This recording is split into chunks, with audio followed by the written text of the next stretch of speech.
आधारित कांग्रेस को खड़ा कर दिया तो यहीं से दूसरे राज्य में चढ़ाई होगा, क्योंकि ये बात प्रमाणित कर दिया जाएगा कि नहीं, हिंदू मुसलमान साथ में मिलकर नई व्यवस्था बना सकते हैं जिसमें राजनीतिक जीत भी मिल सकती है।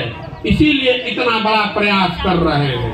हमको आपसे वोट नहीं चाहिए, रघुआ हमरा के वोट मत दी, लेकिन इस बात को मन में जांचिए, परखिए, देखिए कि जाति आधारित जो व्यवस्था है जिसमें आप समीकरण बनाकर चुनाव लड़ते हैं, इसमें ना आपको राजनीतिक जीत मिल रही है, ना हिस्सेदारी मिल रही है, ना आपका विकास हो रहा है। आपके बच्चों के भविष्य के विकास को छोड़कर आपने भाजपा को रोकने के लिए एक दल को वोट दिया है पिछले 30 साल से।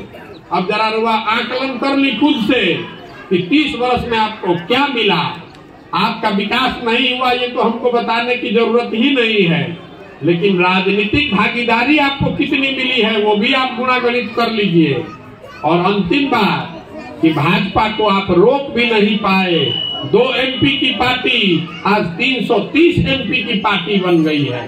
तो आपके समाज में से कुछ लोगों को हिम्मत करके खड़ा होना पड़ेगा कि नहीं, चुनाव लड़ने एक 2 साल से लड़ाई से नहीं होगा, 10 साल 15 साल के संघर्ष के लिए खड़ा होना पड़ेगा।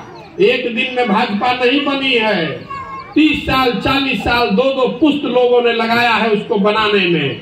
1970 के बाद से लगातार प्रयास हुआ है, तब जाकर उनको सफलता मिली है। और रउआ हम सोचता नहीं जा कि काल कोनो जात के साथ कॉम्बिनेशन बना ली, MY PY CY या चुनाव जीत जाए। पहली बात कि आप चुनाव जीतिएगा नहीं, और अगर जीत भी गए तो उसका कोई फायदा नहीं है। मान लीजिए रउआ जब महागठबंधन को जिता देनी, 25 में रउआ जिता देनी और 27 में यूपी में जीत के एलन योगी जी, तो कितना दिन चले दी हम बिहार में? चलने देगा आपको? एक दिन नहीं चलने देगा। इस नई व्यवस्था के तहत बिहार जीत कर आइएगा तो आप उसको नहीं चलने दीजिएगा। ये इस बात का ताकत है, इसलिए गांव-गांव घूम रहा है,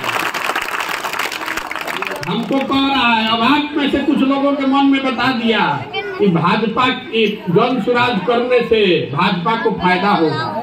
ये प्रशांत किशोर भाजपा का B टीम है, ये आपका दूसरा सवाल है। आपको हमने अभी बताया कि क्यों महागठबंधन का प्रयोग ठीक नहीं है, क्यों आपको विचारधारा आधारित एक नई